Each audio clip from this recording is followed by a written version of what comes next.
Quero cumprimentar as amadas irmãs, né? Esse mês agora de maio tem um ano que eu passei pelo meu deserto, né? Que eu passei pela escola de Jeová. Porque Deus, ele quando tem para tratar com a gente, ele leva a gente no deserto. E às vezes a gente se indaga e pergunta, mas por que meu marido faz isso, meu marido fez aquilo? Porque eram essas as perguntas que eu fazia a Deus. Meu marido não quer nada, meu marido não quer nada com a palavra, com a obra. E eu que entro no deserto, quem tinha que entrar no deserto era ele. Mas eu creio que se Deus quisesse que ele entrasse no deserto, ele entraria. Porque Deus tem uma forma diferente de trabalhar com cada ser humano. Uma coisa que é de extrema importância, a gente sempre colocar na mente que a gente não está só. Por mais que as pessoas se afastem, mas Deus, ele está do nosso lado. E aí a gente, como ser humano que somos, vamos dizer, tem momentos que a gente precisa de alguém por perto. E realmente, tem momentos que a gente precisa de um abraço. Tem momentos que a gente precisa ouvir a voz de alguém. Tem momentos que a gente precisa realmente de ter alguém por perto, mesmo sabendo que Deus está por perto. E muitas vezes, essa ausência de pessoas por perto, a gente acha que a gente não é amado. A gente acha que Deus gosta de ver o nosso sofrimento. E outra coisa, no meu deserto, logo no começo do meu deserto, eu me vitimizava muito. Porque eu fiz muito por ele, porque eu fiz muito pelo meu casamento, porque eu fiz muito pela minha família, eu recebi isso em troco, porque eu sou muito boazinha, quem não presta é meu marido e eu tô passando por isso. Só que Deus, quando ele vai olhar para o homem, ele não vai olhar diferente, porque é homem, porque é mulher, porque é pobre, porque é rico, porque é preto, porque é amarelo, porque é vermelho. Não. Deus, ele vai olhar as atitudes, ele vai olhar o nosso coração, ele vai olhar o que a gente fez. E a gente está tão acostumado a se vitimizar, a gente está tão acostumado a fazer e sempre achar que o outro tem que sempre agradecer e ser grato e fazer de tudo para agradar. E o outro não pode errar, o outro não pode ter uma opinião contrária, porque a gente faz muito por ele e a gente não aceita isso. Hoje eu vivo e eu tenho certeza de uma frase que o mundo diz que quem ama não trai. E todas as oportunidades que eu ouço alguém falando pra mim, ou conversando, quem ama não trai, se traiu porque não amou. Se você der brecha, você cai, você trai, você mata, você rouba. Se você der brecha, você faz coisas que você nem imagina que você faz. Amor não é sentimento, amor é escolha. Eu tenho que escolher amar o meu irmão, o meu próximo, como a Bíblia fala, independente se ele é rico, pobre, branco, preto, se ele é meu marido, se ele trai, se ele mente, porque é alma. E quando eu entendi que se tratava de alma, eu percebi que o meu deserto mudou, as coisas mudaram. E quando eu aprendi a deixar ir o meu marido dentro de casa, eu percebi que as coisas mudaram mais ainda. Porque eu ouvia o povo falando, eu assistia canal de restauração, testemunho, deixa ir. Mas quando a gente deixa ir, quando o marido está dentro de casa, porque o meu deserto eu passei com o meu marido dentro de casa, dormindo no outro quarto. Eu sabia a hora que ele saía, eu sabia a hora que ele chegava, eu sabia a hora que se ele estava na amante, tudo eu sabia. Ele estava dentro de casa. Eu tinha noção de tudo. E como a gente consegue deixar ir alguém que ainda não foi, que ainda está ali? O corpo tá, a mente e o coração não, mas o corpo tá.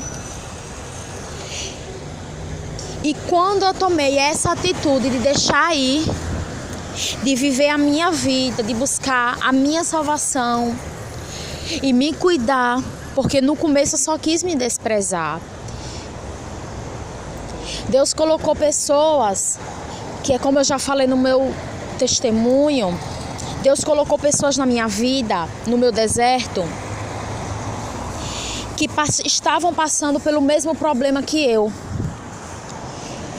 Primeiro eu entrei em um grupo, vi que o grupo estava muito homem com mulher, mulher com mulher, com homem, tudo misturado. Eu não gosto.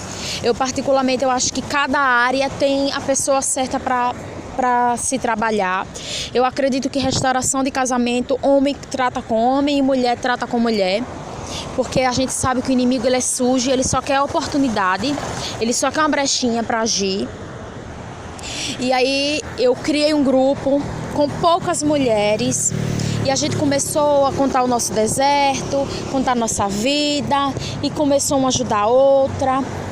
O grupo foi crescendo, a gente começou a fazer orações uma pela outra, as parceiras de oração que falam no canal do irmão Walter, que isso me ajudou muito, porque a Bíblia vai dizer que Jó, quando ele orava pelos amigos, Deus mudou o cativeiro de Jó.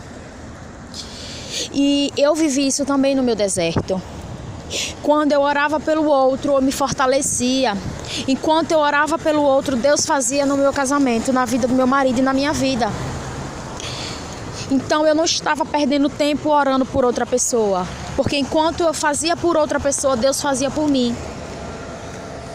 E foram assim, momentos incríveis. Pessoas que eu carrego e quero levar para o resto da minha vida.